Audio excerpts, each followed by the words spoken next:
आइए जाने अद्भुत युक्तिकर्ता के कुलों के नामों का अर्थ से भी भेद खोला जा चुका था।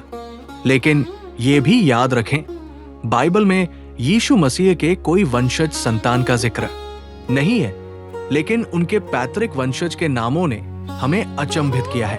हाँ, आदम से इब्राहिम तक लूका 3:36-38 की वंशावली में जो नाम है उनके अर्थ ये है। नाम अर्थ मतलब एदम लाल मिट्टी, इंसान क्योंकि उसे मिट्टी से बनाया गया था।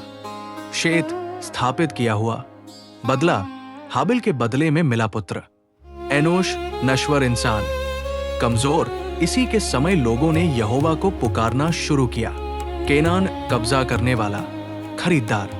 महालेल परमेश्वर की स्तुति, परमेश्वर का तेज। यरेद उतरना, नीचे आना। हनोक समर्पित, शिक्षित, जो परमेश्वर के साथ चलता था और उठा लिया गया। मत्तूशेलह जब वो मरेगा तो भेजा जाएगा, उसके मरने के साल ही जल प्रलय आया। लमेक शक्तिशाली, योद्धा। नूह विश्राम, शांति देने वाला, उसने लोगों को उनके काम से आराम दिया। शेम नाम, कीर्ति। शेम के वंश से ही इब्राहिम आए। अर्पक्षद सीमा का किला, दो किनारों को जोड़ने वाला। शेलह भेजा गया। अंकुर एबर पार करने वाला, इसी से इब्रानी हिब्रू शब्द बना। पेलेग बांटा गया, इसके दिनों में पृथ्वी बांट दी गई। बाबेल की घटना। रेव मित्र साथी, सरूग शाखा लता। नाहोर क्रोधित, भौंकने वाला। तेरह भटकना, देर करना, इब्राहिम के पिता। दिलचस्प बात, इन नामों को क्रम से पढ़ो तो एक कहानी बनती है। इंसान को स्थापित किया गया, वो नश्वर है। परमेश्वर की स्तुति करने वाला नीचे आया, समर्पित होकर। जब वो मरेगा शांति आएगी। जिसका नाम ऊंचा होगा वो सीमा पार करके बांट देगा, और मित्र की शाखा से भटकन खत्म होकर इब्राहिम मिलेगा। ये सिर्फ संयोग है या परमेश्वर ने पहले से प्लान किया था, इस पर विद्वान बहस करते हैं। ये अद्भुत है। पर कुछ लोग यीशु मसीह की वंशावली की बात करते हैं। किसी स्पेसिफिक नाम का डिटेल में अर्थ और कहानी बाइबल क्या कहती है। 1.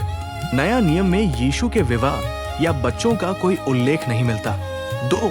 चारों सुसमाचार, मत्ती, मरकुस, लूका, यूहन्ना सिर्फ उनके जन्म, सेवा, मृत्यु और पुनरुत्थान पर फोकस करते हैं।